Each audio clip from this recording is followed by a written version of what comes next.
ఇక్కడ అతి గొప్ప విచిత్రం ఏమంటే ఎక్కడా లేని విధంగా ఇక్కడ శివలింగాన్ని కేవలం పుష్పాలతో పూజిస్తారు.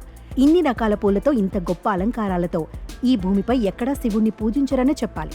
శివుడి అభిషేకం నీటితో కాక ఇలా పూలతో చేస్తారు ఇక్కడ. ఇన్ని రకాల పూల నడుమ ఆయన వైభవం చూసి తీరాల్సిందే. ఇక్కడి మరో అద్భుతం, ఇక్కడి అమ్మవారు గర్భాన్ని రక్షిస్తుందని నమ్ముతారు. అందుకే ఈ తల్లిని ఇక్కడ గర్భరక్షాంబిక అని పిలుస్తారు. శివుడు స్వయంభూగా ఆవిర్భవించిన ప్రాచీన క్షేత్రాలలో తిరక్కూరు గావూరు ఒకటి. ఈ అద్భుతమంతా తమిళనాడు రాష్ట్రంలోనిదే.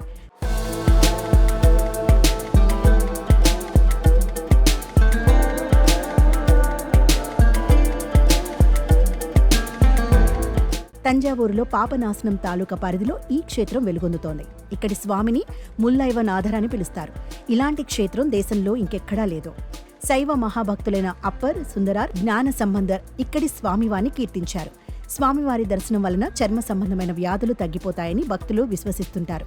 ఇక్కడి అమ్మవారు 7 అడుగుల ఎత్తును కలిగి ఉండటం విశేషం. అమ్మవారి అలంకారం చూసి తీరవలసిందేనని అంటారు. సంతానాన్ని ప్రసాదించడం, గర్భవతులను రక్షించడం అమ్మవారి ప్రత్యేకత అని చెప్తారు.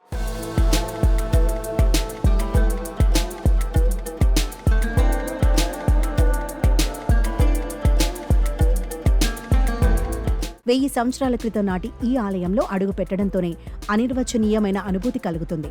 పార్వతీ పరమేశ్వరులు లీలా విశేషాలు భక్తుల అనుభవాలుగా ఇక్కడ వినిపిస్తూ ఉంటాయి.